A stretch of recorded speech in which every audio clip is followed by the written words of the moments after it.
Welcome to Voodoo Whiskey Gaming, and this is my late review of Far Cry 6. I play on the Xbox Series X. It's also available on the Xbox Series S, PS4, PS5, PC, and literally basically anything other than the Switch. So you play as Danny, which can be either a guy or a gal, and you are in a fictionalized country, basically, that needs to undergo a revolution. When the story kicks off, your friend basically gets killed, immediately followed by your other friend, which is your incentive to bring down Castillo, the tyrant of this country. And I will say the story is, it's good enough. It's nothing that's gonna blow your mind. And unlike Far Cry 5, the ending isn't so fucking stupid and nonsensical and ignores physics and just everything. So I liked that. I appreciated the fact that the ending wasn't shit. The ending actually fits the game well, but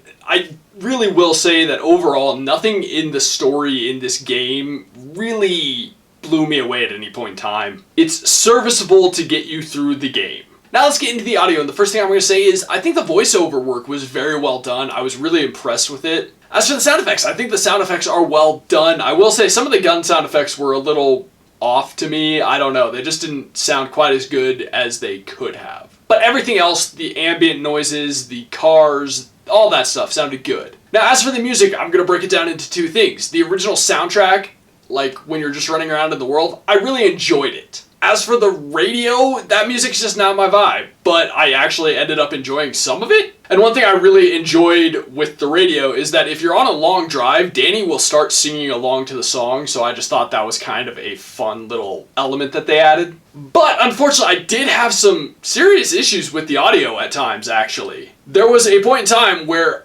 all guns, and I mean it was just guns, the audio just didn't disappear. It became really muted for all guns. Animals, talking, cars, radio, everything else, fine.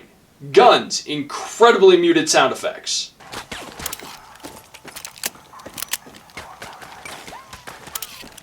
Like, it was ridiculous. I don't know why it happened, but it definitely happened and it was weird. And then, basically all the voiceover work disappeared. All of their sound effects were intact, but all of a sudden, like mid-cutscene, the cutscene started and people were talking and I could hear them just fine, and then all of a sudden mid-cutscene, all the voiceover work gone. I had to actually quit out the game and reload it, and I basically don't know what anybody sounded like in that cutscene. So I did have some audio issues, and it was really obnoxious and disappointing that it occurred. Now let's get into the gameplay mechanics and whatnot, and this is a first-person shooter with, your basic Ubisoft elements. And by that I mean, you explore the world, you unlock the world. This time it is a little different for character stuff because it's not really RPG-ish. You unlock new weapons, you don't really so much unlock new abilities. So it is different in that sense. As for the world, they got rid of the radio towers, which is nice. So it's basically a Far Cry game without the radio towers. You go in and you attack bases, you attack small things, you attack convoys, you hunt for treasure, you try and find new guns, etc. The basic Far Cry stuff. This doesn't do anything truly mind-blowing with that element, but at least they got rid of the radio towers, so it's like a Far Cry game, but with just slightly less, which is nice because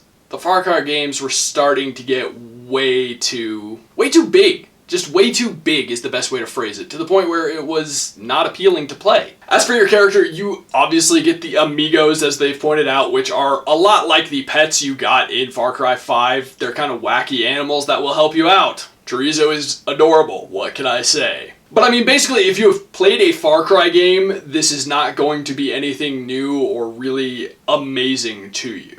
But that's not to say it's bad by any stretch of the imagination. The majority of it works very well. I did have some weird glitches throughout the game, but from a gameplay mechanic standpoint, they stripped away one of the most annoying features in the Far Cry games, so that's a plus. I do have two gameplay-related complaints. The first one is a complaint in pretty much any game where they ever saddle you with an NPC, and that is the NPCs move slower than you, so when you're supposed to follow an NPC, it's this weird pace. It happens in way too many games. And my other complaint is with the auto drive system. I mean, it's been around for a while. You hit a button, your car starts driving on the road. You know, it takes you to where you need to be. The problem in Far Cry 6 is now they have horses, and there's a bunch of like guerrilla trails and just hiking trails and sort of things like that. But the horses don't auto-drive on those trails. The horses will auto-drive, which is kind of weird when you're talking about horses. They'll auto-drive on roads. On the same roads cars will, but not on the trails, making it kind of useless. It's just annoying and it doesn't make sense. Like, why can't the horses auto-drive on the trails?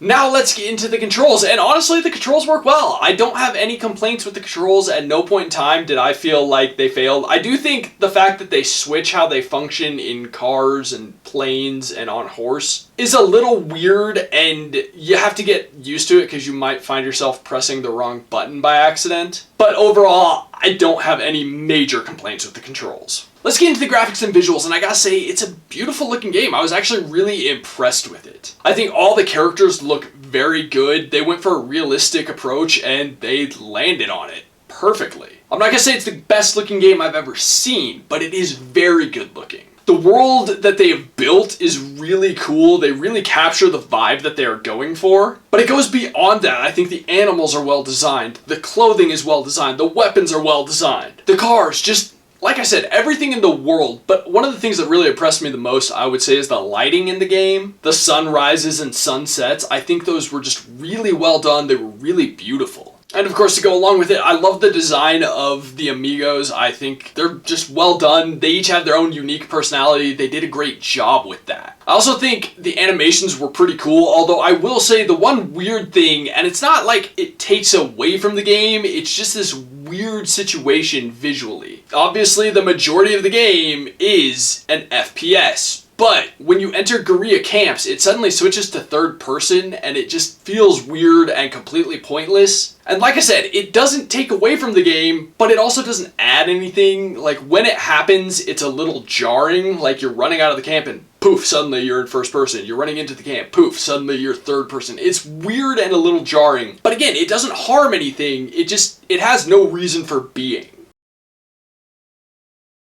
I think a lot of the animation is very well done as well because, you know, it helps bring life to these characters, and it's a Far Cry game, so the characters are a little over the top and wacky, so having good motion capture, having that animation, it really makes the game better looking. But let's get into my last weird glitch, and it did happen on a couple of occasions where I would get hit and get like rammed through real objects. Or not real objects, but other objects. But the worst time it happened to me was I got out of my car, an enemy car came and hit me and glitched me back into my car, but not like sitting in the car, I was stuck in the car. Had there not been a turret, I wouldn't have been able to like switch seats into the turret or mount the turret to then exit the vehicle. And even that took a while to get into the right position to do so. It was really weird and obnoxious, but there were other times where I got knocked through objects in the game. So that's some shit that they need to get sorted out as well. So to wrap this up, I think it's a good game. I actually had a lot of fun with it, but at the same time, there was nothing in my brain that was going, this is amazing, 10 out of 10, best Far Cry ever. Like, if you have played Far Cry and you just weren't into it, this is not going to convert you into a Far Cry fan. That being said,